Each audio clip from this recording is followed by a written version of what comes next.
Summa Teológica, parte secundum Vae. Cuestión 153. El vicio de la lujuria. Pasamos ahora a tratar del vicio de la lujuria, que se opone a la castidad. Lo estudiaremos primero en general y, después, en sus especies Q. Montifor. Sobre lo primero se plantean 5 problemas. ¿Cuál es la materia de la lujuria? ¿Es ilícito todo comercio carnal? ¿Es la lujuria pecado mortal? ¿Es la lujuria un vicio capital? ¿Cuáles son sus especies? Artículo 1. ¿Son materia de la lujuria únicamente los deseos y placeres venéreos? Lat. Objeciones por las que el objeto de la lujuria no son únicamente los deseos y placeres venéreos. Cuna. San Agustín dice en las Confesiones que la lujuria reclama para sí la saciedad y la abundancia, pero la saciedad pertenece al alimento y la abundancia a la riqueza. Luego la lujuria no tiene como materia propia la concupiscencia y los placeres venéreos. Tú. Leemos en Prov 21. El vino es una cosa lujuriosa, pero el vino pertenece a los deleites de la comida y de la bebida. Luego parece que estos son la materia principal de la lujuria. 3. Se dice que la lujuria es el apetito de voluptuosidad carnal, pero dicha voluptuosidad existe no solo en el placer venéreo, sino también en otras muchas materias. Luego los deseos y placeres venéreos no son el único objeto de la lujuria. Contra esto está lo que se dice en De Vera Religio. Se dice a los lujuriosos, Gal 6:8, el que siembra en carne, de la carne cosechará corrupción. Ahora bien, se siembra en carne por medio de los placeres venéreos, luego estos son el objeto de la lujuria. Respondo, como afirma San Isidoro en su libro Etimol, lujurioso viene a significar entregado a los placeres, pero los placeres venéreos son lo que más degrada la mente del hombre. Por eso se consideran los placeres venéreos como la materia más apropiada de la lujuria. A las objeciones 1. Así como la templanza tiene como objeto principal y propio los deleites del tacto y, como consecuencia, y por cierta semejanza, algunas otras materias, así también la lujuria tiene por materia principal los placeres venéreos, que desatan el alma humana de una manera particular, y de modo secundario, otras materias pertenecientes al exceso. Por eso la glosa Gal 5:19 dice que es lujuria todo exceso.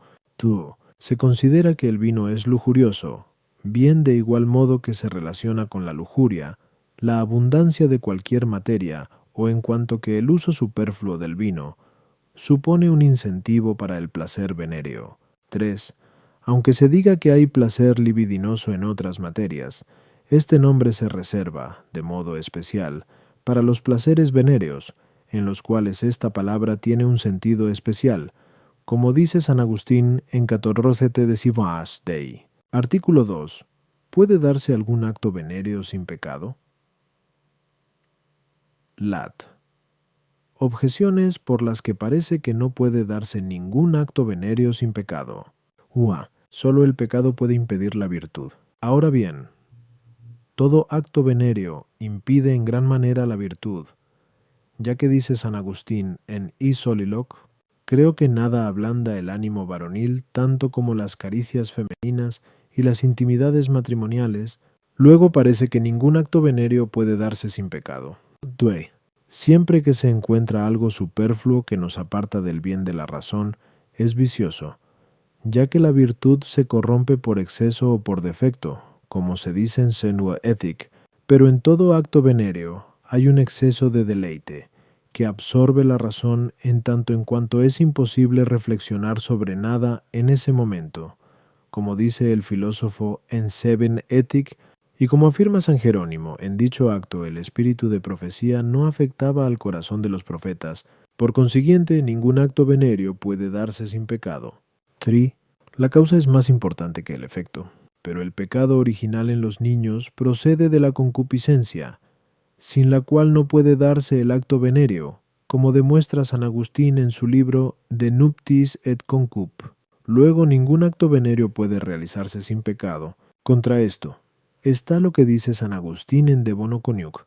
Ya se les ha respondido suficientemente a los herejes, si quieren aceptarlo, que no hay pecado en lo que no es contrario a la naturaleza, ni al uso, ni al precepto. y se trata del acto venéreo que los antiguos patriarcas practicaban con varias esposas. Luego no todo acto venéreo es pecado. Respondo, es pecado. Dentro de los actos humanos, aquello que se opone al orden de la razón, el cual hace que cada cosa se oriente convenientemente a su fin. Por tanto, no se comete pecado cuando el hombre hace uso de algunas cosas conforme al fin al que están destinadas, de un modo conveniente, siempre que tal fin sea realmente bueno. Ahora bien, así como conviene que se conserve la naturaleza corpórea del individuo, también es un bien excelente el que se conserve la naturaleza de la especie humana. Y del mismo modo que, para conservar la vida del individuo, está el uso de los alimentos, así para la conservación de todo el género humano, está el uso del placer venéreo. Por eso dice San Agustín en De Bono Conjug, lo que es el alimento para la conservación del hombre es el concúbito para la conservación de la especie. Por consiguiente, al igual que el uso de los alimentos puede hacerse sin pecado si se realiza conforme al modo y orden debido, porque se ordena a la conservación del cuerpo, así también el uso del placer venéreo puede darse sin pecado si se realiza conforme a un modo y orden debidos, en cuanto que es conveniente para la conservación del género humano. A las objeciones 1, una cosa puede impedir la virtud de dos modos. En primer lugar, en cuanto al estado común de virtud, en cuyo caso el único obstáculo para la virtud es el pecado. En segundo lugar, en cuanto al estado perfecto de virtud, y en ese caso la virtud puede ser impedida por algo que no es pecado, pero que es menos bueno. Entonces, el uso de la mujer aparta al ánimo no de la virtud, sino de la cima, es decir, de la perfección de la virtud. De ahí que diga San Agustín en De Bono Conjug, así como era bueno lo que hacía Marta ocupada en servir a los santos, pero era mejor lo que hacía María, escuchando la palabra de Dios. Así también alabamos lo bueno de Susana en su castidad conyugal, pero preferimos el bien de la viuda Ana, y más aún el de la Virgen María. Tú, como señalamos antes, se encuentra tú et tú, 1, 2, Q, Senciara 2, no se mide el justo medio de la virtud por la cantidad, sino en cuanto que se acomoda a la recta razón. Por ello, la abundancia de deleite que se siente en el acto venéreo, ordenado por la recta razón, no se opone al justo medio de la virtud.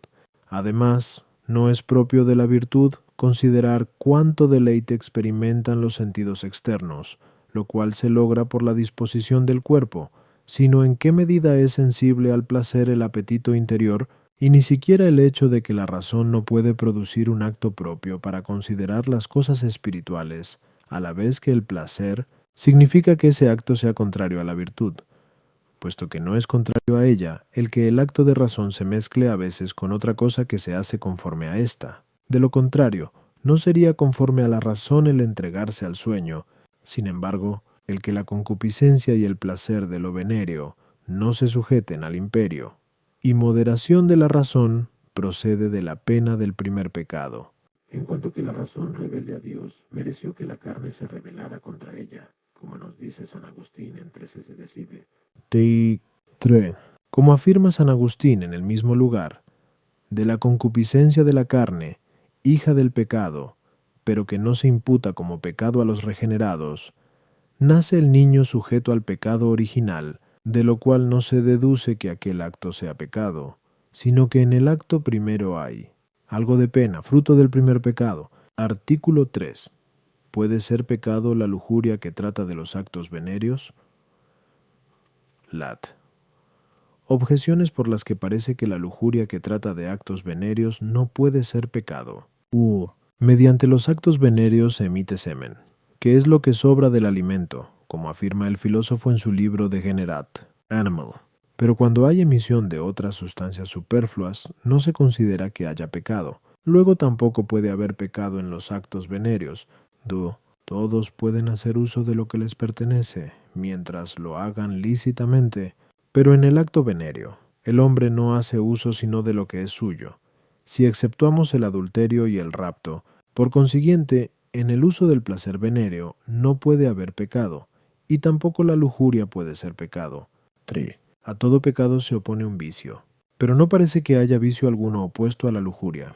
Luego esta no es pecado, Contra esto está el hecho de que la causa es más importante que el efecto. Ahora bien, el vino se prohíbe por razón de la lujuria, como dice el apóstol en F 5:18. Y no os embriaguéis de vino en el cual está la lujuria. Luego también está prohibida la lujuria.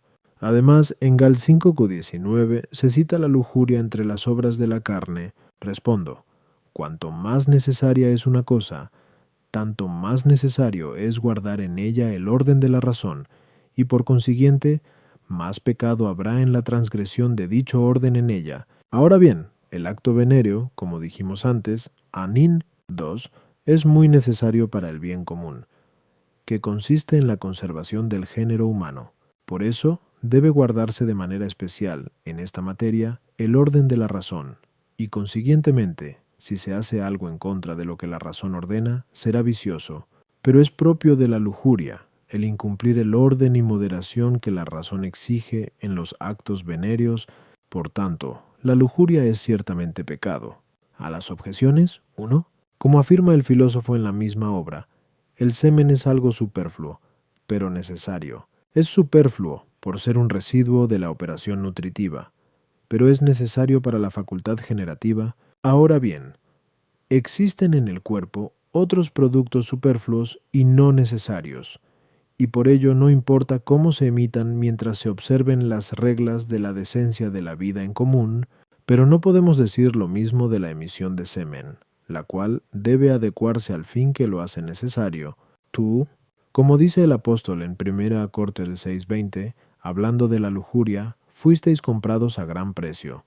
Por tanto, glorificad a Dios en vuestro cuerpo. Por ello, el que hace un uso desordenado de su cuerpo mediante la lujuria, ofende al Señor, que es el principal dueño de nuestro cuerpo. De ahí que San Agustín diga en De Decem Chordis, el Señor, que gobierna a sus siervos mirando el bien de ellos y no el suyo propio, mandó que no se destruya, mediante los placeres ilícitos, el templo suyo que has empezado a hacer.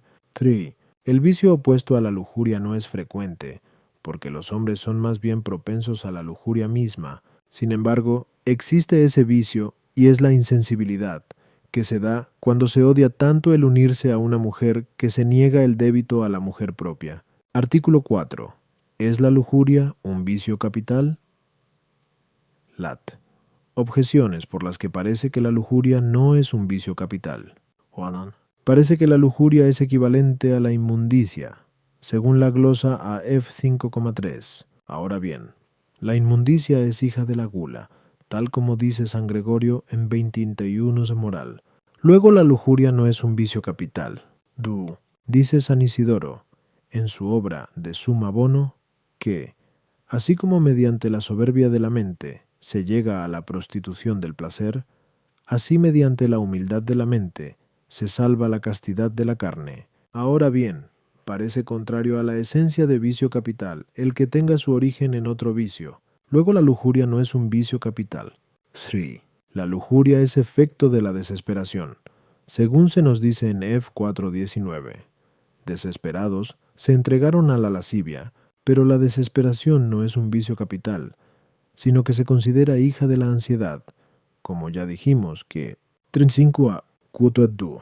Luego con mucho menor razón será vicio capital la lujuria. Contra esto está el hecho de que San Gregorio, en 2021 Moral, enumera a la lujuria entre los vicios capitales. Respondo, como queda claro por lo ya dicho, que son 48. 5. Un du q. 3 y 4. Un vicio capital es el que se ordena a un fin muy apetecible, de tal modo que, al apetecerlo, el hombre llega a cometer muchos pecados, todos los cuales se dice que proceden de aquel vicio como de un vicio principal, pero el fin de la lujuria es el deleite venéreo, que es el más fuerte. Por ello, tal deleite es sumamente apetecible por parte del apetito sensitivo, ya debido a la vehemencia del deleite, ya por lo connatural que es esta concupiscencia. Queda claro pues que la lujuria es un vicio capital. A las objeciones, 1. La inmundicia para algunos es hija de la gula, y por tanto, una inmundicia corporal, como dijimos antes. Quito, 6. En este sentido, la objeción no es válida, pero si se entiende por tal la inmundicia de la lujuria, hemos de decir que es efecto de la gula materialmente, en cuanto que la gula proporciona a la lujuria la materia corpórea, no como causa final, bajo cuyo aspecto consideramos que otros vicios tienen su origen en los vicios capitales. Tú, según ya vimos, Cucu, soy tuya. 4 ad 1. Al hablar de la vanagloria, se considera a la soberbia como madre común de todos los pecados. Bajo este aspecto, también los vicios capitales tienen su origen en la soberbia. 3. Algunos se abstienen de los deleites de la lujuria principalmente por la esperanza de la gloria futura, a la cual hace desaparecer la desesperación. Por eso es causa de la lujuria, al suprimir el motivo que impide el bien obrar, no como causa esencial, lo cual parece que se requiere para constituir un vicio capital. Artículo 5. ¿Están bien clasificadas las hijas de la lujuria? Lat. Objeciones, por las que parece que no están bien señaladas las hijas de la lujuria: ceguera mental, inconsideración, inconsistencia, precipitación, egoísmo, odio a Dios, amor a la vida presente y horror o desesperación de la vida futura. 1. La ceguera mental, la inconsideración y la precipitación pertenecen a la imprudencia, la cual se halla presente en todo pecado, así como la prudencia se halla en toda virtud. Luego no deben considerarse hijas de la lujuria. Teibe. La constancia se considera parte de la fortaleza, como vimos antes. Kios. 128. 1 at 6 Q. 3. Ahora bien, la lujuria no se opone a la fortaleza, sino a la templanza. Luego la inconstancia no es hija de la lujuria. 3. El amor de sí mismo, hasta llegar a despreciar a Dios, es el principio de todo pecado, como dice San Agustín en 14 de Sib. Por tanto, el egoísmo no debe considerarse una hija de la lujuria. San Isidoro señala 4 hijas de la lujuria, a saber, palabras deshonestas, necias, lascivas y tontas. Por consiguiente, la enumeración anterior parece inapropiada. Contra esto, ¿está la autoridad de San Gregorio en 2021 moral? Respondo.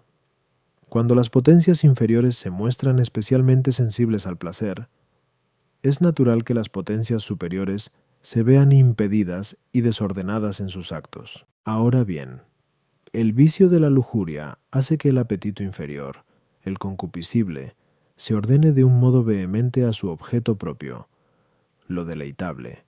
Debido a la impetuosidad del deleite, de ello se sigue, lógicamente, que las potencias superiores, entendimiento y voluntad, se sientan altamente desordenadas por la lujuria. En la vida moral intervienen 4 actos de la razón. En primer lugar, la simple inteligencia, que percibe la bondad del fin. Este acto se ve impedido por la lujuria, conforme a lo que leemos en Dan 13:56. La hermosura te engañó, y la concupiscencia pervirtió tu corazón. Esto lo realiza la ceguera mental. El segundo acto es la deliberación sobre los medios que han de elegirse, y también se ve impedido por la concupiscencia de la lujuria. Por eso dice Terencio, en Eunuco, hablando de un amor licencioso: lo que no admite deliberación ni medida, no se puede regular por la deliberación. Para ello ponemos la precipitación, que es privación del consejo debido, como ya dijimos antes. Q. 53 a 3. El tercer acto es el juicio sobre lo que ha de hacerse. También este acto tercero se ve impedido por la lujuria, pues leemos en Dan 13:9 sobre los ancianos lujuriosos. Pervirtieron su sentido, y no se acordaron de los juicios justos. Esta función la desempeña la inconsideración.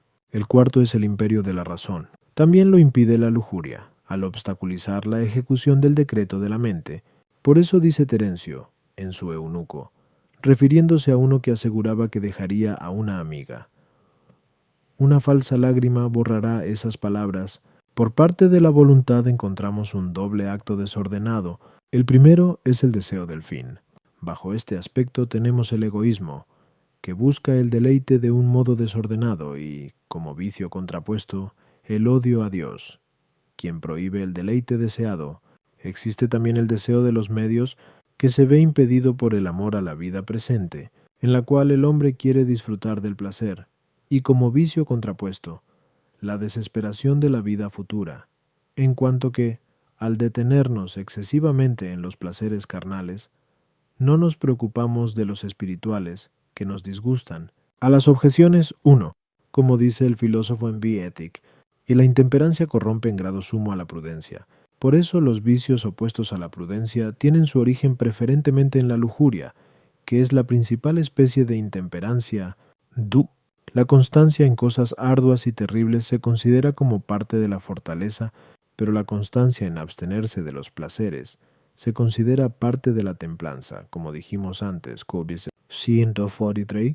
Por eso se considera como hija de la lujuria a la inconstancia, que es opuesta a ella. Sin embargo, también la primera clase de inconstancia es efecto de la lujuria, en cuanto que relaja y afemina el corazón del hombre, según leemos en Os 4:11.